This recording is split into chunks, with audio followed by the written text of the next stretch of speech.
Hey everybody, it's Ken here, MrPaganPossibilities. Just want to take a few minutes to do an update video on the 33-day Miracle Mantra Chant challenge for Kwan Yin, put up by witchalan. What you're looking at right now is my new Kwan Yin shrine or altar, however you want to call it.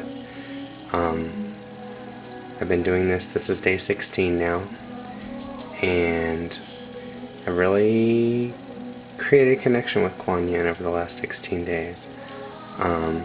And I've been wanting to set up an altar to her for a few days now, since sometime last week, and I really didn't have anything to do it with.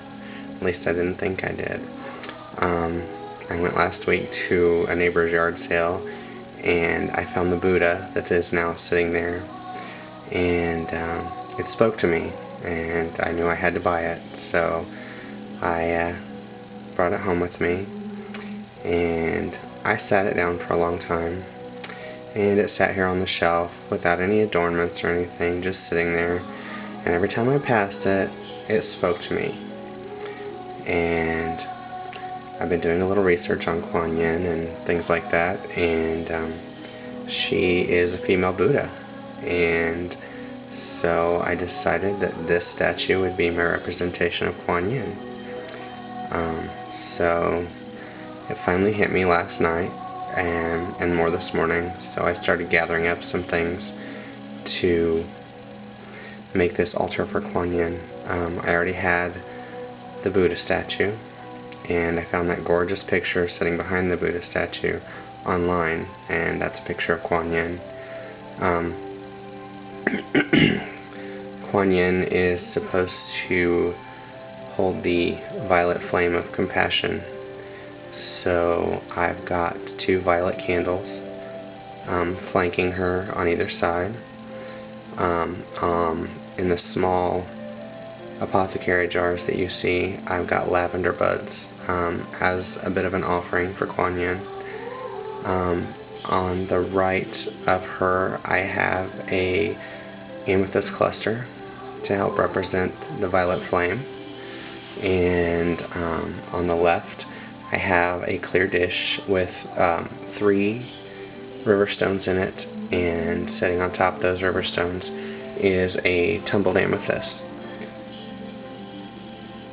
The water is an offering to Kwan Yin, and so are the flowers on the right hand side that you can see. They're from my garden, and I've been using lavender incense as I chant to her every day. Well, I shouldn't say every day, I guess, just today, since I just set it up this morning. But I find it very peaceful and very lovely, and I feel that Kwan Yin is very pleased with it, and I've decided to make Kwan Yin a permanent part of my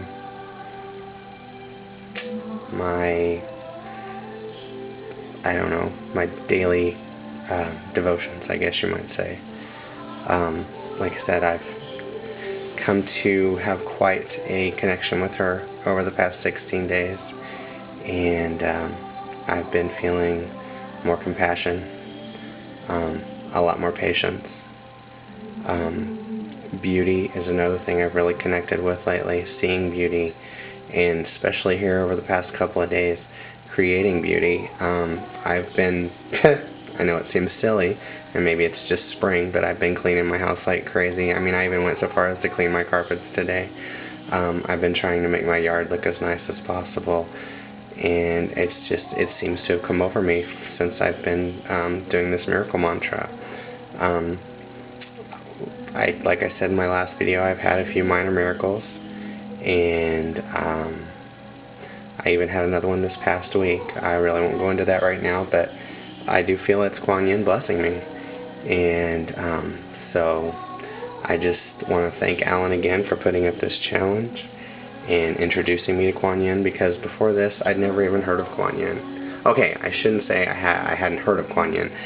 I'd heard of her, but I'd never worked with her at all. You know, I've heard people talk about Kwan Yin, but I didn't know anything about her. And the more that I chant and the more that I've done this challenge, the more I want to know about her. And I've done some research online, and she's a wonderful deity to work with, and she's filling my life with compassion and peace and love and beauty, and I'm really grateful for that. I'm really hoping that it kind of catches on in my whole household. We could use it around here sometimes. When times get stressful and rough, you just gotta take a breath and, take a step back and look at what's really worth arguing and fighting about. And most of the time, it's not. So that's pretty much it. That's the whole thing. You've got to be forgiving. And you've got to forgive yourself. You've got to be patient with people. And, as Kwan Yin is teaching me patience, she's doing it the hard way, because she's throwing up more and more things that I need to be patient about, which is generally the case when you work with most deities and you ask for patience. You are given situations in which to prove that you really want that patience. So that's what's been happening to me, and I've been doing pretty well. I don't know. I just got an awesome, loving feeling every time I pass this altar, every time I look at this Buddha statue, every time I think about Kwan Yin, every time I sit down to chant to her. And, it's really made a change in my life. I really appreciate it. And pretty much, I guess that's all I've got to say. I highly recommend, if you haven't ever worked with Kwan Yin, that you take some time and, maybe not 33 days like I'm doing, but a week or, 2 weeks. Sit down and do some research on her. And you don't have to necessarily do the Miracle Mantra. There are other Kwan Yin chants you can do. And you don't have to do it 1,000 times a day like I am. You could do it 100 times a day. But really try and make a connection, because I feel it's worth it. And it's brought beauty and love into my life. And it's brought a peaceful feeling in my heart. And it's just been wonderful. So, I guess that's pretty much all I've got to say right now. Thanks, Alan. I really appreciate you putting up this challenge and broadening my horizons a little bit. Blessings to you. And Annie, I watched your video last night, and I think your Kwan Yin Altar is gorgeous. I love your moon fountain, and I hope that this experience is being as good to you as it has been to me. Blessings to you as well. And blessings to anybody who's watching this video right now. Love and light, and blessed be.